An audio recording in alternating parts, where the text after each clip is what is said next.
చూడండి, ఒక సేవకుడు చచ్చిపోతే, ఒక సేవకుడు చనిపోయినా కానీ ఆ సేవకుడు వాక్యము అనేకమైన వాళ్ళు విని ఆ వాక్యము ద్వారా రక్షణ పొందిన వాళ్ళు కూడా ఉన్నారు. ఒక్కొక్కళ్ళు సేవకుళ్ళు సేవ అంటే భయపడి కూడా వాళ్ళు మళ్ళీ సేవ అంటే వెనకపోయిన వాళ్ళు కూడా మరలా సేవ చేస్తే ఆ వాక్యాన్ని విని సేవ చేస్తున్నారు అన్నమాట. హల్లెలూయా. చనిపోయినా కానీ సేవకుడు చనిపోయినా సేవకుడు మాట వాక్యము, సేవకుడు వాక్యము అనేక ప్రకటించబడింది. నిజం. ఈ లోకంలో చాలామంది, దేవుడే చెప్పాడండి, నన్ను ఎవరైనా తిట్టినా, ఎవరైనా దూషించినా, ఎవరైనా నిందించినా, ఎవరైనా అన్నా దేనికి భయపడను. ఎందుకు అంటే నేను దేవుడి కోసం శ్రమ పడుతున్నాను, దేవుడి కోసం హింసపడుతున్నాను, దేవుడి కోసం మాట పడుతున్నానని. నిజమే కదా. ఈ లోకంలో సేవకులైన మనం ఎవరు కూడా భయపడబాకండి. సువార్త ప్రకటించండి. సర్వలోకాన్ని పోయి సువార్త ప్రకటించండి.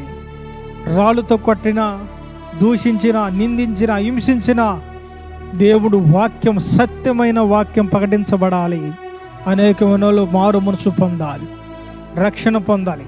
ఒక కొవ్వొత్తండి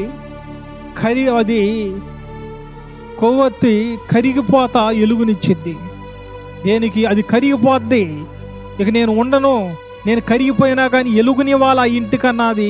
అది ఒక కొవ్వొత్తిలా, అంటే ఒక ఎలుగునిచ్చిద్ది. కరిగిపోయేలా ఎలుగునిచ్చిద్ది.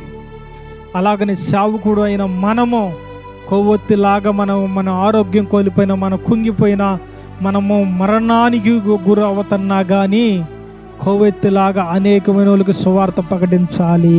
హల్లెలూయా. ఎవడు భయపడాల్సిన పని లేదని, ఏ మతోమది భయపడాల్సిన పనిలా, ఎవడకు భయపడాల్సిన పనిలా. దేవుడికి భయపడాలి, దేవుడు సువార్తనే ప్రకటించాలి. గొర్రె పిల్ల అంటే గొర్రెకి సాదృశ్యము. మనం గొర్రె పిల్ల అంటే దేనికో సాదృశ్యం తెలుసా? గొర్రె పిల్ల అందరం ప్రేమించింది. ఏ సేవకుడు కూడా కొడుతున్నా, తిడుతున్నా, దూషిస్తున్నా కానీ ఎదురు మళ్ళకుండా ఉంటున్నాడు. దేనికో తెలుసా? దేవుడు నేర్పిన ప్రేమ బట్టి ఉంటున్నాడు. ఒకప్పుడు రౌడీలుగా ఉండ, ఒకప్పుడు దొంగలుగా ఉండ, ఒకప్పుడు మోసగాళ్ళుగా ఉండ, ఒక్కొక్కరి మీద తిరుగుబాటు చేసి కొట్టారు ఒకప్పుడు. అది ఇప్పుడు అదే వ్యక్తులు దేవుడు సేవలోకి వచ్చినాక కొట్టినా, తిట్టినా, దూషించినా కానీ యేసుక్రీస్తు కోసమే. ఎవరి కోసం బతుకుతున్నారు? యేసు కోసమే బతుకుతున్నారు. ఎవరి కోసం? యేసు కోసం.